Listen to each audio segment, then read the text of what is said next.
Shalom sahabat semua dan salam sejahtera. Marilah kita memulakan hari kita dengan menyantap firman Tuhan. Sarapan kasih yang membawa terang bagi jalan kita serta kesegaran bagi jiwa kita.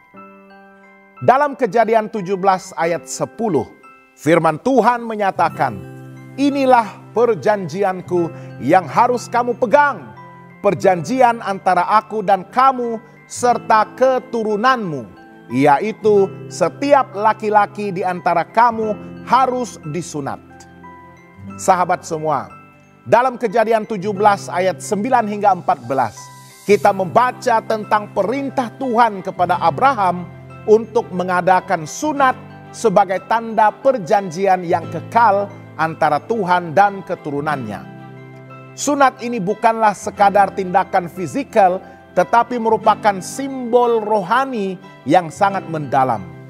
Tanda identiti, kesetiaan, dan pemisahan kepada Tuhan. Sunat diperintahkan sebagai tanda perjanjian kekal. Tuhan menetapkan bahwa semua laki-laki dalam keluarga Abraham harus disunat sebagai tanda fisikal dari hubungan perjanjian dengannya. Ini adalah tanda kepunyaan bahwa mereka milik Tuhan. Ia menunjukkan komitmen mereka kepada Tuhan dan hidup dalam hukum serta jalannya. Sunat juga membezakan bangsa Israel dari bangsa-bangsa lain. Mereka adalah umat pilihan yang ditetapkan untuk membawa terang kepada dunia. Sunat dilakukan pada hari ke-8 sebagai lambang penyucian awal dalam kehidupan seseorang lelaki Yahudi untuk memulakan hidup dalam ikatan perjanjian dengan Tuhan. Apakah makna rohani sunat dalam konteks modern? Dalam perjanjian baru, Rasul Paulus menjelaskan bahwa sunat fisikal bukan lagi satu-satunya syarat untuk menjadi sebahagian daripada umat Tuhan. Sunat memang berguna jika engkau mentaati hukum. Tetapi jika engkau melanggar hukum, sunatmu itu menjadi tidak berguna. Dalam Roma 2 ayat 25. Sunat ialah sunat di dalam hati secara rohani dan bukan secara harfiah. Roma 2 ayat 29. Hari ini sunat rohani adalah pemotongan hati yang lama, dosa dan keinginan daging.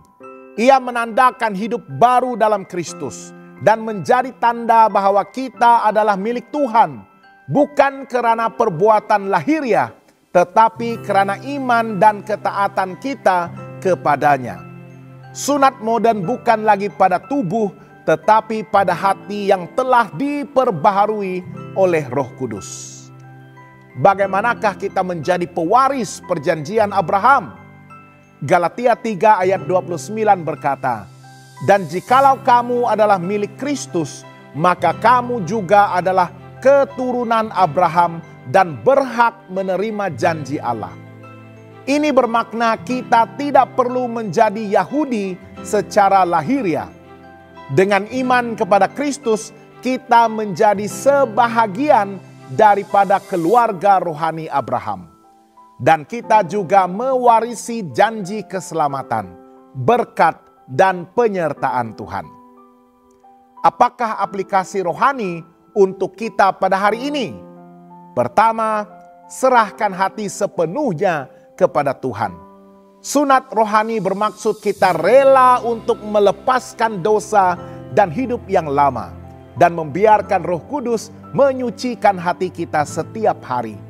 Kedua, hidup dalam kesetiaan kepada perjanjian Tuhan. Seperti Abraham, kita dipanggil untuk hidup memegang perjanjian Tuhan, yaitu hidup dalam kebenaran, kasih, dan pengabdian kepadanya. Dan ketiga, tunjukkan identiti kita sebagai milik Tuhan. Dalam dunia yang keliru arah ini, kita dipanggil untuk menjadi umat yang berbeza, yang hidup menurut kehendak Tuhan, penuh kasih, integriti, dan kekudusan. Kita adalah disunat secara rohani, dikhususkan untuk kemuliaan Tuhan. Sahabat yang dikasihi Tuhan, Tuhan memberi sunat kepada Abraham sebagai tanda perjanjian kekal, yang kini diteruskan secara rohani kepada kita yang percaya kepada Yesus Kristus. Kita juga telah disunat bukan pada tubuh, tetapi pada hati yang diperbaharui. Marilah kita hidup setia dalam perjanjian ini, sebagai pewaris berkat Abraham dan umat kepunyaan Allah yang kudus. Jangan lupa untuk melayari dan subscribe saluran YouTube kami di youtube.com/@hopetv Malay. Tuhan memberkati dan selamat bersarapan.